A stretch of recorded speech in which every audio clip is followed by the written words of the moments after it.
Mister prime minister, क्या guarantee है आपकी कि बेटी की इज्जत नहीं लूटी जाएगी? एक दूसरी कंट्री की बेटी बेंगलोर आती है, आईआईटी के अंदर, बहुत फेमस शहर है बेंगलोर, मैंने डिप्लोमा वहीं से किया है, बहुत मुहज्जब शहर माना जाता है तालीमी एतबार से। लेकिन क्या बनाया? 60 टुकड़े किए जिस्म के जालिम ने, बताइए। 60 टुकड़े, एक नहीं 60 टुकड़े करके फ्रिज में डाला। यही गारंटी है आपकी? झूठे हैं आप, झूठ बोलते हो। आप इख्तिदार में बैठने के लायक नहीं हो, आपको कुर्सी पर बैठने का हक नहीं है। आप कौम और समाज और देश की तरक्की के लिए काम नहीं कर सकते तो कुर्सी छोड़ो। अगर आपको सियासत सीखना है, अगर आपको कौम और समाज को कैसे लेकर जाते हैं, तुम्हारे फारूक की जिंदगी उठा करके पढ़ो।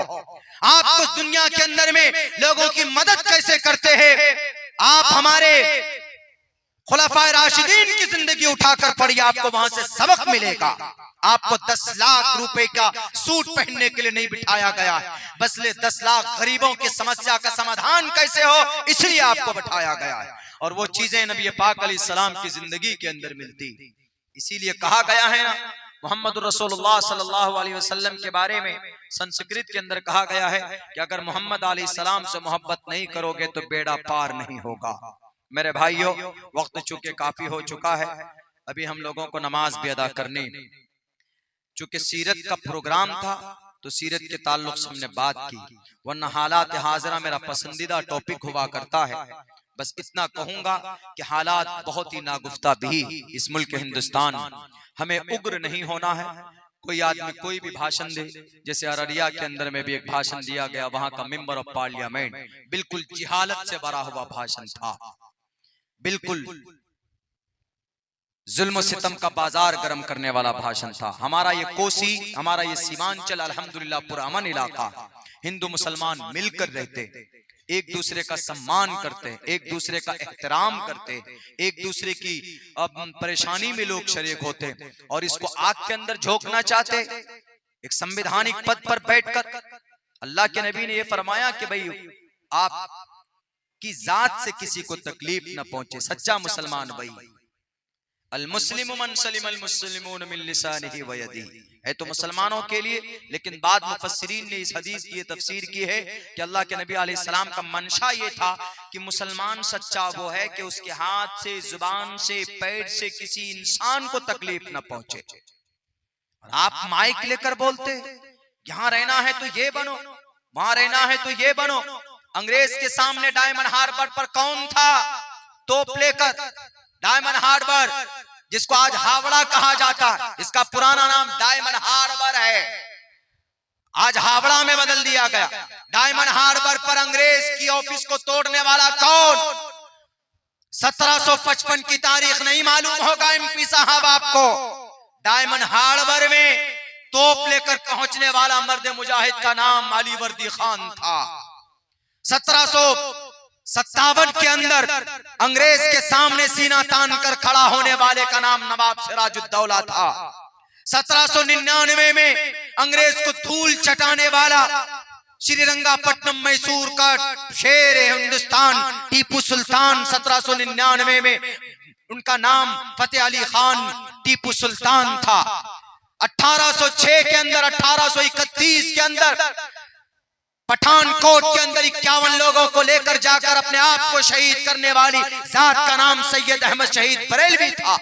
1857 के अंदर पानीपत शामली के मैदान में कनपट्टी पर गोली खाने वाले का नाम कासिम नानोतवी था। और फिर आगे तारीख पढ़िए, 1906 के अंदर जालिम अंग्रेज को भगाने के लिए तहरीक रेशमी रुमाल को वजूद में लाने वाले का नाम शेखुल हिंद रहमतुल्लाहि अलैह था। ये तारीख आपको पता होना चाहिए। और फिर आप जाकर आप बोलो कि इस देश में रहना है तो ये बनकर रहना होगा। हम कहते हैं कि आपको देश में रहना है तो इंसान बनकर रहिए। आप मेंबर ऑफ पार्लियामेंट है, किसी को तकलीफ नहीं दीजिए। टोपी दाढ़ी वाला किसी को तकलीफ नहीं देता। बताएं हमें भारत के अंदर कि कितने मुसलमानों ने किसका मॉब लिंचिंग किया है, किसी हिंदू भाई को मारा है, आज तक नहीं पेश कर सकते। अभी सिर्फ वो जावेद अंसारी को मार दिया गया, बेचारा आसाम का था, उस बेचारे को हरियाणा के अंदर पीट पीट कर मार दिया गया। रीढ़ की हड्डी तोड़ी गई उसकी, उसके माँ बाप का रखवाला कौन होगा? उसके बहन भाई की परवरिश करने वाला कौन होगा? ईश्वर लेगा तुमसे बदला एक रोज। यदा यदा ही धर्मस्य ग्लानिर्भवति भारत अभ्युत्थानम धर्मस्य तदात्मानं सृजाम्यहम्। ईश्वर आएगा। रावण आया था तो राम को भेजा, अंधकासुर आया था तो दुर्गे माता को भेजा, दुर्गम राक्षस आया था तो भगवती मां को भेजा था। और तुम जैसे जालिम अगर फसादी बनकर फसाद मचाते हो तो कल की अवतार के ये आशिक पैदा होंगे। कभी न कभी ईश्वर भेजेगा किसी को और तुम्हारे एक एक जुर्म का, तुम्हारे एक पाप का तुमको हिसाब देना पड़ेगा परमात्मा के पास। ये मैं नहीं कह रहा हूं, ये श्रीमद् भगवत गीता कह रहा है। यदा यदा ही धर्मस्य ग्लानिर्भवति भारत अभ्युत्थानम धर्मस्य तदात्मानं सृजाम्यहम्। जब जब अच्छाई को कोई मारता है तो उस अच्छाई के मारने वाले राक्षस का वध किया जाता है। रुद्रवो गिरीवाश्रयित पिशाच अव ब्रह्माद्विषो जहितुवम तूर्य तरुषतः। जो आदमी राक्षस होता उसकी गर्दन मार दो, ये ईश्वर भी कहता। लेकिन हम चूंकि कानून हाथ में नहीं लेना चाहते, हम सब्र करते हैं। हम यही कहते हैं कि खुदा के वास्ते जुल्म सितम नहीं होना चाहिए हमारे इस मुल्क हिंदुस्तान के अंदर, पुरअमन तरीके पर रहना चाहिए। मेरे भाइयों, 1.5 घंटे का वक्त हो रहा है, बस 2-3 मिनट में एक बात और कह दूं तहफ़्फ़ुज़ औक़ाफ़ के ताल्लुक से, उसके बाद फिर नमाज का वक्त है। हजरत काजी साहब ने कहा कि 2 बजे तक पढ़ सकते हैं। वो हमारे रहबर हैं, हमारे मुशफ़िक़ हैं, मुरब्बी है। मैं तो एक तालिब इल्म की हैसियत से आपके बीच हाजिर हुआ हूँ। तहफ़्फ़ुज़ औक़ाफ़, तहफ़्फ़ुज़ औक़ाफ़ के अंदर भी जो आज कुछ लोग इसको अपना हड़प करना चाहते हैं, ये भी हमारे आमाले बद का नतीजा है। पूरी दुनिया के अंदर जो मुसलमान इतना परेशान है ना, तो मुसलमानों के आमाले बद का नतीजा है। अल्लाह का कुरान कहता है ज़ारल फ़साद फ़िल बर्रि वल बहरि बिमा कसबत ऐदिन नास।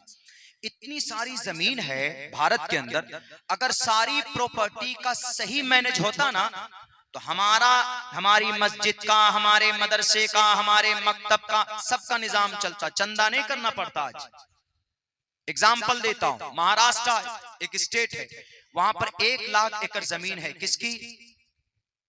वक्फ की। 1 लाख एकड़ जमीन रजिस्टर्ड है। उनमें से 70,000 एकड़ जमीन, 70,000 एकड़ जमीन गैरों के कब्जे में। 1990 से लेकर सन 2002 तक 11,000 करोड़ रुपए की वक्फ की जमीन बेची गई। बेचने वाला कौन? हम और आप। अल्लाह मोदी योगी को नहीं तसल्लुत करेगा तो किसको करेगा? सबक पढ़ाने के लिए है ये हमें और आपको। सिर्फ 30,000 एकड़ जमीन है जिनमें सिर्फ टावर लगे हैं ना, उन टावर का सालाना आमदनी पता है कितना? 10 करोड़ रुपए। अब वक्फ की प्रॉपर्टी से हमारा मदरसा चल सकता है, मस्जिद के इमाम को तनख्वाह मिल सकती है, हमारे मकातिब चल सकते हैं, गरीब बच्चों की शादी हो सकती है, हमारी यूनिवर्सिटी नहीं है, कोई भी मेडिकल कॉलेज नहीं है, ये बना सकते हैं हम। लेकिन पिछले लोगों ने गलती की, जिसकी बुनियाद पर देखा गया बाज़ाब्ता उस मिनिस्टर ने क्या उदाहरण दिया, इतने करोड़, इतने एकड़ जमीन है, आमदनी जीरो है, इसीलिए हम इसको इस्तेमाल में लाकर आमदनी देना चाहते हैं वक्फ बोर्ड को। तो इससे सबक लेना चाहिए ना। हमारे लोगों ने क्या किया? बैठ करके करप्शन, घोटाला। हैदराबाद में आज भी कई ऐसी बिल्डिंग है वक्फ की, वक्फ प्रॉपर्टी की, जिसकी आज जो रेंट है, जो किराया है, 150-250 रुपए है। 250 रुपए कहाँ? रजिस्टर्ड में। बाकी आता कितना है? 25,000 रुपए रेंट आता है, 250 रुपए लिखा जाता है। बेईमान कौन? हम और आप। और हमारी और आपकी बेईमानी की वजह से अल्लाह तबारक व तआला हमारी प्रॉपर्टी को दूसरों के कब्जे में दे रहा है।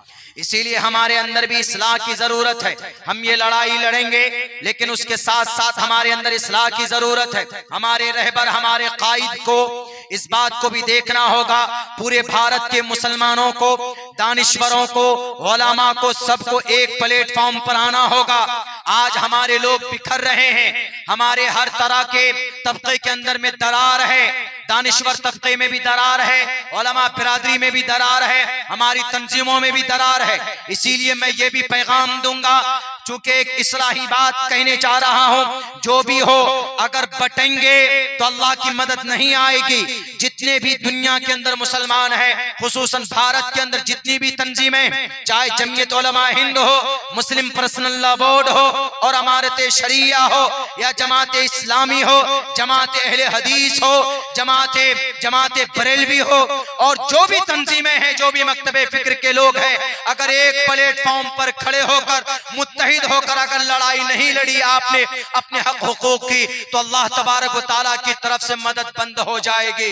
जंगे उहद में मदद बंद हो गई थी, चूंकि सहाबा दो खेमे में बटे हुए थे, सहाबा दो हिस्सों में बट गए थे। जंगे बद्र में मदद आई थी, सहाबा एक प्लेटफॉर्म में थे। इसलिए खुदा के वास्ते लड़ना बंद कीजिए। आज कौम और समाज को इंसाफ की जरूरत है।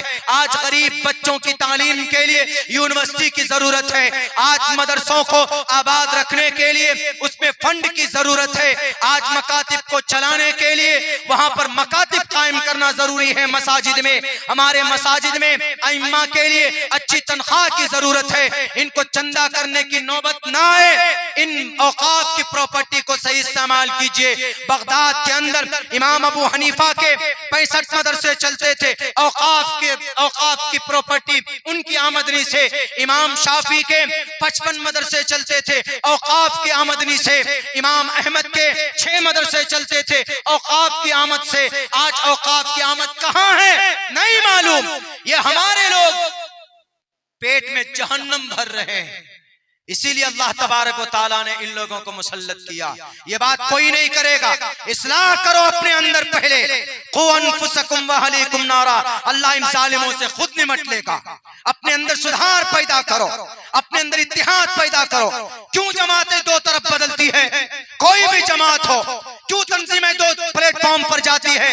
जब तंजीम दो हिस्सों में बटेगी तो अल्लाह की मदद रुक जाती, कौम की ताकत बढ़ जाती। क्यों हमारे लोग दो हिस्सों में बंटते? क्यों हमारे लोग मकतबे फिक्र के नाम पर लड़ते? एक कलमे की बुनियाद पर कौम क्यों नहीं खड़ी होती? यहूदी क्यों कामयाब है? वक्त होता तो 2.5 घंटे लगते मुझे समझाने में आपको। यहूदी पूरी दुनिया में 1.5 करोड़, पूरी दुनिया के नाक में नकेल डाल दिया है। तुम यहूदियों ने डाला है आपके नाक में नकेल। आपके भारत में बुर्के पर पाबंदी कौन लगवाया? यहूदियों ने लगवाया। आपको लड़ाता कौन है? यहूदी लड़ाता। 1.5 करोड़ है जिसकी जिल्लत कुरान में है, और आप 2 अरब हैं जिसकी फजीलत कुरान में है। आप जलील रुस्वा हैं, और यहूदी जो जालिम है आज वह दंदना रहा है। क्यों? क्योंकि उन्होंने आपके कुरान से इस्तिफादा किया। आपके कुरान को दुनिया में कामयाब होने के लिए पढ़ता है, सवाब हासिल करने के लिए नहीं पढ़ता है। यही वजह है कि यहूदी कामयाब, और हम पिट रहे हैं, लुट रहे हैं, तब भी बटने से नहीं बाज आते। कोई किसी पर फतवा लगा रहा है, कोई किसी तंजीम का सदर बनने के लिए लड़ रहा है, कोई अध्यक्ष बनने के लिए लड़ रहा है। याद रखिए, हमारी शरीयत को मिटाने के लिए भी अकबर बादशाह एक जमाने में भारत के अंदर जो बहुत बड़ा दीनदार था, लेकिन एक जमाना ऐसा आया कि 5 नमाज के बदौलत, 5 नमाज के बिलमुकाबिल उन्होंने 5 टाइम का सूर्य नमस्कार को इजाद किया। उसका जिम्मेदार कौन था? उसका जिम्मेदार दानिश्वर तबका था, उलमा बिरादरी थे। वरना अकबर इतना दीनदार था, इतना दीनदार था, 7 इमाम को अपने साथ रखता था। पढ़िए तज़किरे मुजद्दिद अल-फ़सानी, उलमा जिम्मेदार बने थे।